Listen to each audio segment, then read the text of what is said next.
It's serious.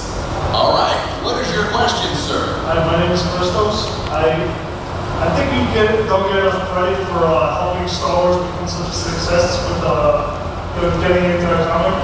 I was wondering, what was the process of that? Did you talk to George Lucas or his people when you started Star Wars comics back in the 70s? Did you talk to George Lucas when you were doing these Star Wars comics back in the 70s? No, George Lucas, he had such faith in me, he said, Stan, go ahead and do whatever you want. Actually, I hadn't met George Lucas at that point. I met him later on. And I'm mad at him, he never gave me credit for what he do, start something to come with. But he's a great guy, and now he's part of the Disney Marvel family. So why isn't he here? Well,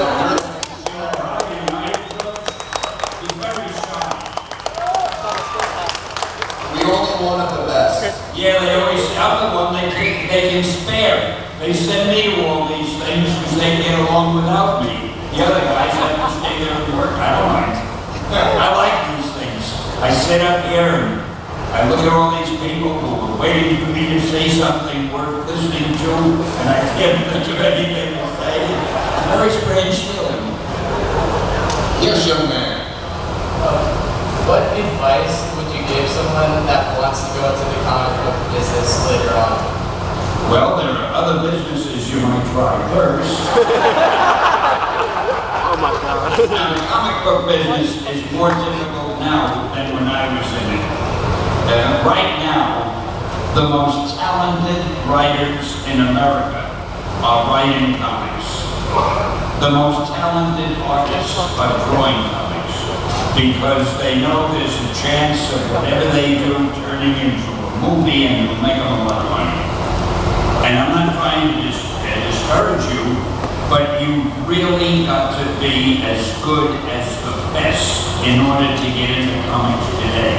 I don't know of any apprenticeship positions or jobs where you can learn while you're there. The editors, when they hire a writer or an artist, they look for a writer who's as good as the writers they already have, which means somebody who's a pro, who's been published, and the artists have to be at least as good as the artists they already have. So if you're as good as today's comic writers, and if you draw as well as the artists who are there now, knock on their door and say you're available, but otherwise, it just isn't easy. I don't know if I can get a job there today. Good question. What was your first comic? What was your first comic? I'm not sure I remember. I don't remember. When I first got into the business, I was hired by Joe Simon and Jack Kirby, and I was really a gopher. I got their lunch, and I erased pages, and after a while they said, "Can you write?" What did I know? I said, "Sure, I can write." So they asked me to write a couple of pages of something, and after a while they gave me more and more to write, and before I knew it, I was writing a few scripts. I honestly do not remember what those scripts were. They were very forgettable. 5 pages, 6 pages, I don't know. Then Simon and Kirby left the company, and there was no one else around, so they made me the editor.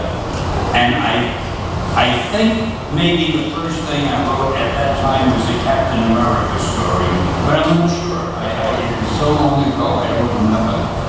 I'm sorry, I hate to frustrate you by not giving you an authentic answer. And we're going to look that up when we get out. Absolutely. Right, and we'll publish it somewhere so you can get the facts. Why are there 2 MDCs there? Have I failed to get an audience? Has this made my famous living as the MDCs? If anyone standing wants to come sit in these rows now, you can. If anyone wants to move in, go for it. I'm not used to talking to empty chairs. You want to move up, go ahead and move up. Scooch in, be friends. And don't ask any hard questions either. It's been a tough day. All right, Nightwing. What inspired you to make Marvel? Yeah, good question. What inspired you to make Marvel? Well, making Marvel is difficult to describe. I worked for a publisher named Martin. Thanks, buddy. And at the time Marvel was made, he was the publisher. And we were called another company, I forget, Atlas, something like that. And when we started doing the Fantastic Four and the X-Men, those books, we realized we were getting a whole new audience. Suddenly our books were becoming real popular. So I said to Martin, my publisher, hey, we ought to change our name. And I forget what we were called before that. Doesn't matter. So we changed our name. The first book that Martin had ever published was called Marvel Mystery Comics. So I said, Marvel's a good word, let's do that. So we changed our name to Marvel.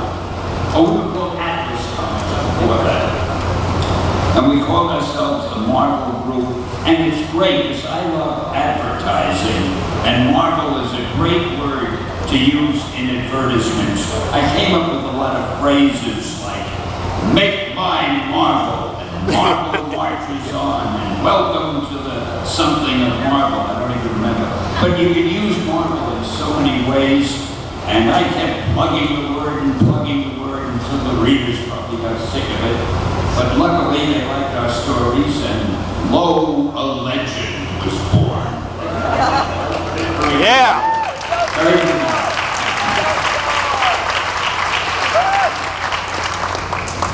Do you get along with DC Comics?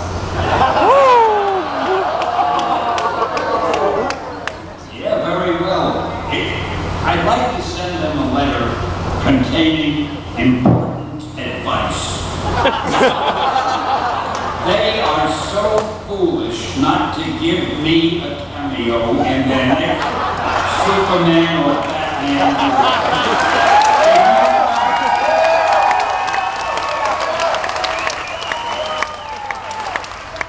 Do you know how that would bring in the audience? I don't believe it. I gotta go see for myself. But you know, they never were that far-seeing. At this point in time, you've been in like every Marvel movie as a cameo. Do you have a cameo that you enjoy the most? Oh, I love them all. I think I did miss one or two movies, though. Sometimes if they have a movie that is shooting in Europe or Asia or somewhere, and I'm not able to travel there at that time, I think I missed an X-Men movie and one other, I forget. And it's terrible, because I hate to do that to Marvel, because we all know a Marvel movie without my cameo is just a movie.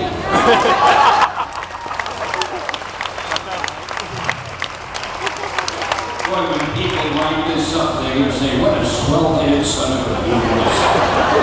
I was just going to say what an honor it is to work with such a humble individual. Deep down, I'm very humble. It's obvious. Stan, before I ask my question, I just want to say that you're an inspiration and you make the world a better place. I wanted to know, the Avengers was so good, and I can't wait for the second one. Is there any chance that that all might culminate towards maybe a Marvel Civil War or World War Hulk movie?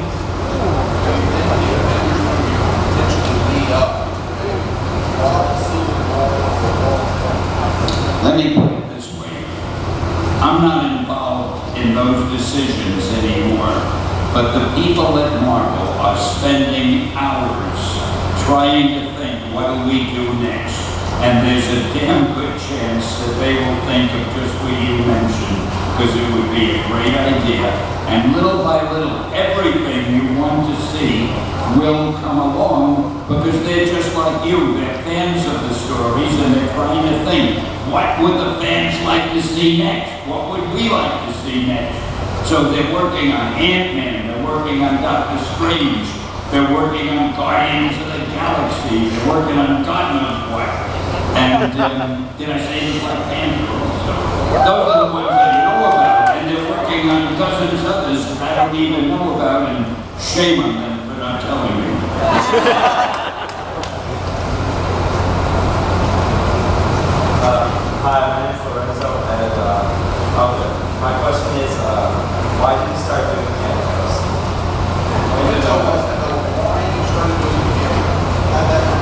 In the beginning, I was asked to. I think the first one I did was in the somebody. As somebody was walking out of the ocean, and I was selling hot dogs or something. It was X-Men, yeah. And I think I must have done it so magnificently. I don't know. After that, they asked me, and I can't say no because I'm a real ham. And the only time I don't do a cameo is if they're shooting it in some place in the world that I can't get to at that time. I just did the new cameo for Captain America, for Iron Man, and for one other, and Thor. I just did Captain America, Thor, and I think Iron Man. Where do you see them? They're funny as stuff. I wish I could tell you, but I'm not.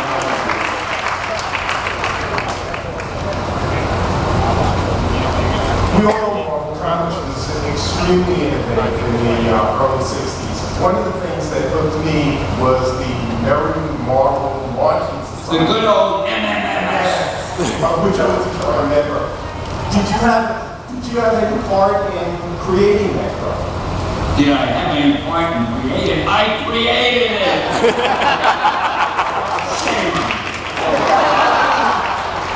I decided we ought to have a club because the fans were so great. I wanted a way to reach out to them and talk to them and make them feel part of the Marvel Empire.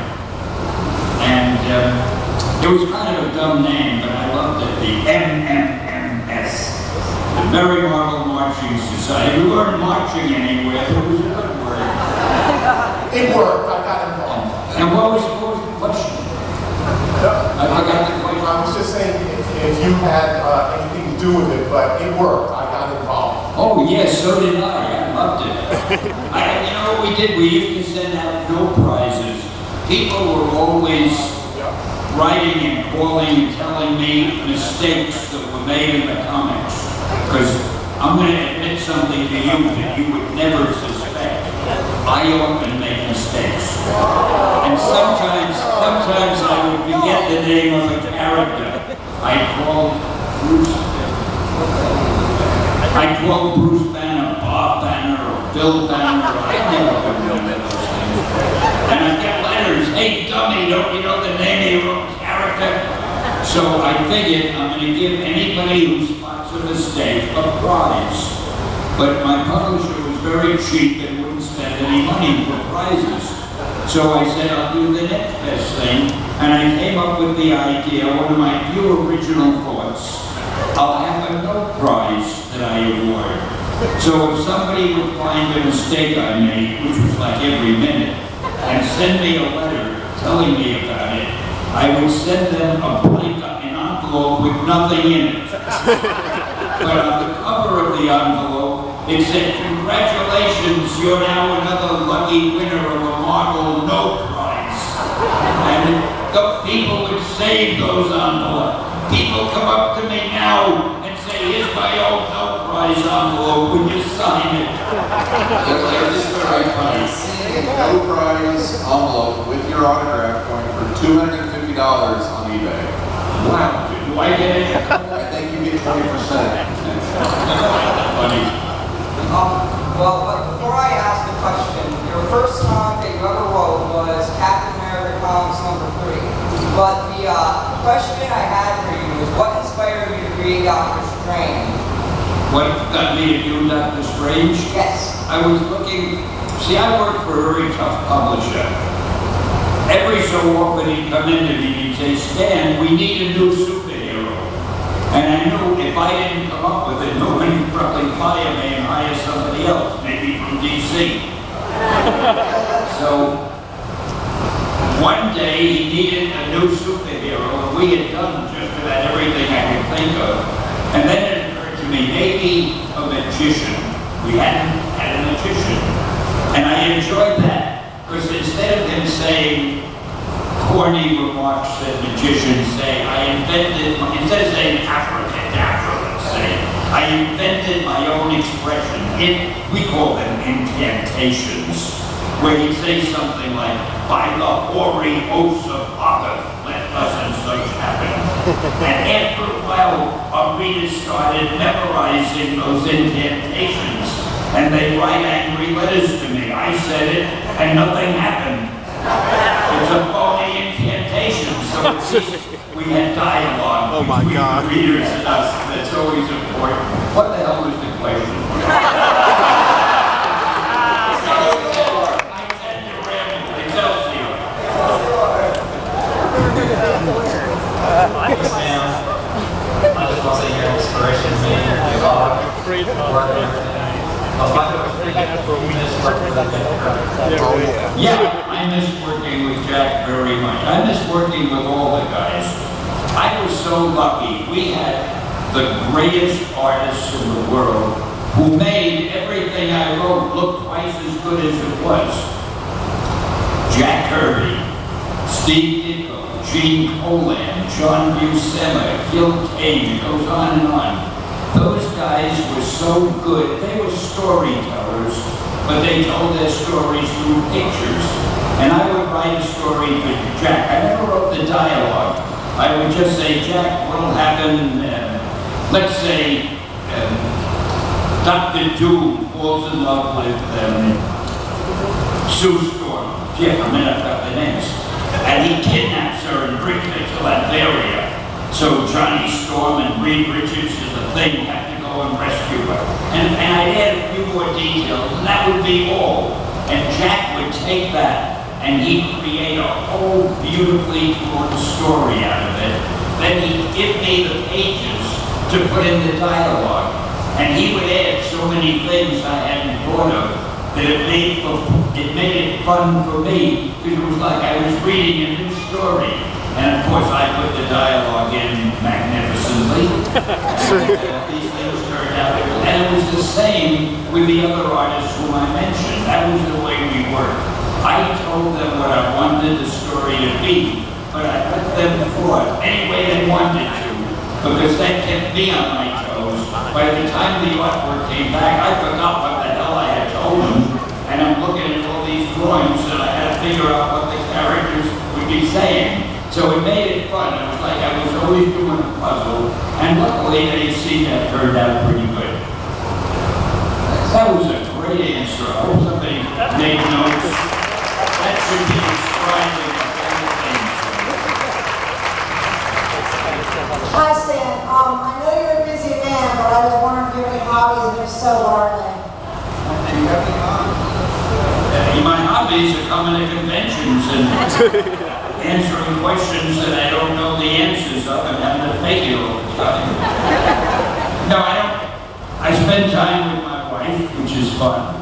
And I work. I have a new company called, I'm still with Marvel, but they're very generous. They let me do other stuff. So I have a company I formed years ago called POW, P-O-W Entertainment. Of course, we've all figured out that stands for Purveyors of Wonder. And we do movies and television and stuff online and the internet and all kinds of stuff. We have a movie coming out. We came up with a new superhero called The Annihilator. And we're doing it in partnership with a Chinese company. And we got them to spend most of the money. It's gonna be a big movie. It stars a Chinese hero. But it's not a Chinese movie, it's a real American, worldwide type movie. I think you'll love it. It's coming out in about a year and a half. Unfortunately, these things take forever.